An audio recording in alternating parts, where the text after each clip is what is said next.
We're going to go over the Suipi rules here for the village of Chula Vista. This is our rules.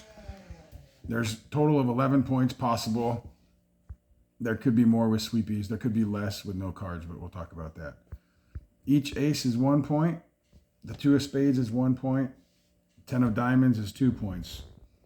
Whoever has 7 or more spades is 1 point. And whoever has cards is 3 points. Cards could be a tie, so there would be no points for that. And if you get any additional Suipis is 1 point extra, and we'll go over that. Go. Okay, so we can determine who deals by, we can Rochambeau, we can flip a coin, we can figure out whoever's going to deal. But one person is going to deal, and they're going to deal, each person is going to get 8 cards. You can deal 1 at a time, you can deal 2, 3, however you want to do it, but everybody's going to get 8 cards. So we get 8 cards each. Then we put 4 in the middle face up. 1, 2, 3, 4. That was a terrible shuffle. If any of these cards are duplicate, let's say we put 2 kings like this came up, we take the one that's not, if one is a spade, we leave the spade, we take the other king and we just put it in the deck. So if a king, queen, 8, whatever, if there's duplicate, you can't have that. So there's 4 cards on there. You just take this deck, set it aside. We look at our cards.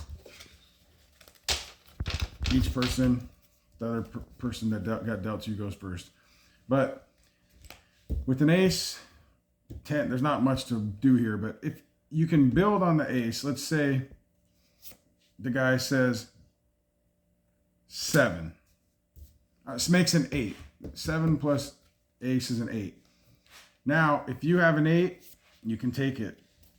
If you don't have an 8, maybe you can build on it and you may throw an ace and make it a 9.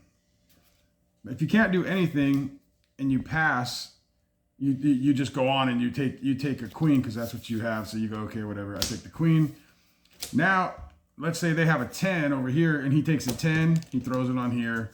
You can no longer come back and take this 8. So if you had an 8 and you didn't take it, you can't come back and take it the next round. You get 1 chance to take it or 1 chance to build on it.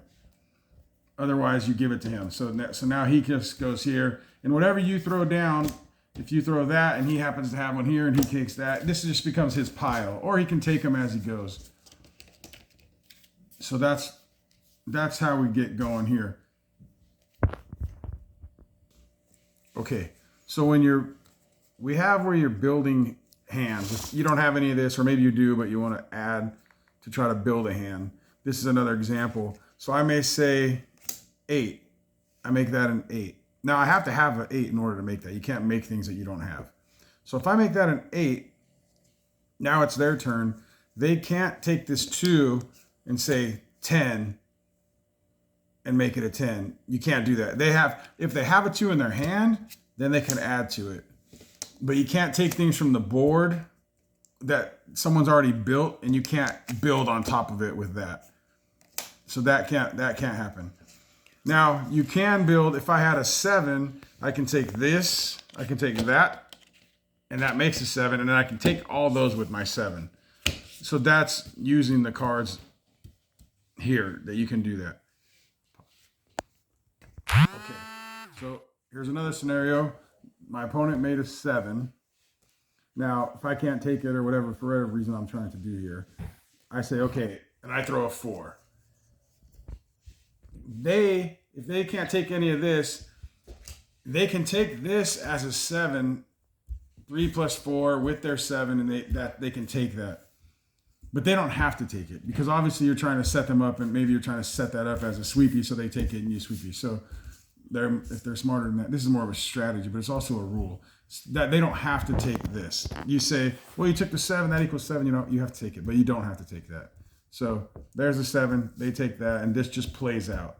They don't have to take that. Okay, so we're playing. This is the last card out there. We took all the other cards. Now, whoever takes this, I take that. There's nothing else out there. That's a Suipi.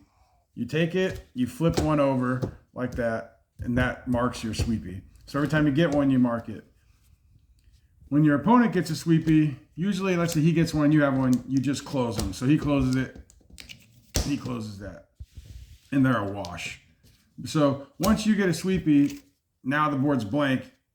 If it's the last hand, that's it. Or otherwise, if your opponent has cards, then they have to put one. Then if you can take that, you can get another sweepy. And that's how the sweepies work. So that's additional points to the 11 points.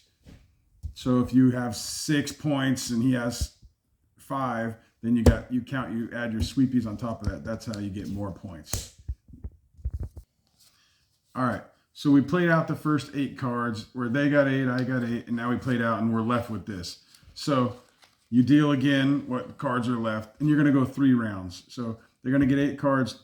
There'll be 3 times that you each get 8 cards and you play that, and then you'll run out of cards. So whoever takes, let's say on the very last hand on your third round, whoever takes the last card, let's say I have let's say for instance that's what's left. My opponent has to throw an ace. The dealer's gonna have the last card. So he throws, I have a 5, I took the 5. Now I get the rest of the cards. Whoever takes the last card, which it could be a few times before, we could both be discarding and we're going to have to go, oh, who took the last one? Because it could be 2 cards ago or something we both discarded. But so whoever gets the last card takes the rest of the cards. And that's about it. If you can post it on here and we'll answer any questions for the tournament. Thanks.